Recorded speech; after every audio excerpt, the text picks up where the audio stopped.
Hello बच्चों। तो प्रश्न में हमें दे रखा है an AC is a given by equation I is equal to I1 cos omega t plus I2 sin omega t. The RMS value of current is given by, तो हमें current की इक्वेशन दे रखी है एसी करंट की। ठीक है। और हमें आरएमएस वैल्यू बतानी है। तो इस क्वेश्चन के लिए की कंसेप्ट है जिसको हम डिस्कस कर लेते हैं। क्वी की कंसेप्ट।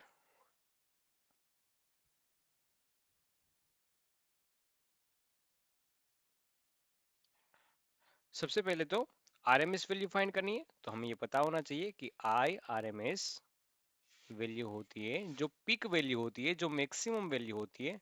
मैक्सिमम को मैं डिनोट कर देता हूँ आई जीरो से, उसके अपॉन करके √2 के इक्वल होती है आरएमएस वैल्यू। ये बात पता होनी चाहिए। इस बात का हम यूज करेंगे क्वेश्चन को सोल्व करने के लिए।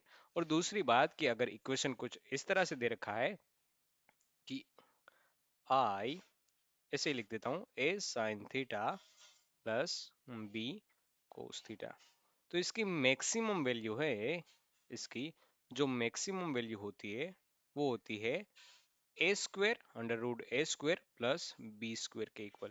तो यहाँ से इसी फॉर्मूला का मतलब हम यूज करेंगे, तो यहाँ से हमारे जो मैक्सिमम वैल्यू मिलेगी, मैक्सिमम करंट मिलेगा, वो हमें मिलेगा √I1 का स्क्वायर प्लस करके I2 का स्क्वायर।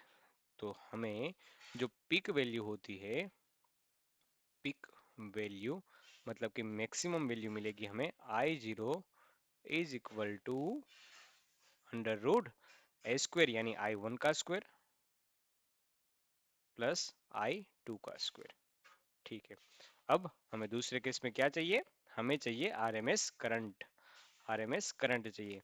तो बात करी है आरएमएस करंट की। आरएमएस करंट क्या होता है दोस्तों? आरएमएस करंट होता है I max upon √2। I max हमें पता है कितना है। आई मैक्स है √I1 का स्क्वायर प्लस I2 का स्क्वायर।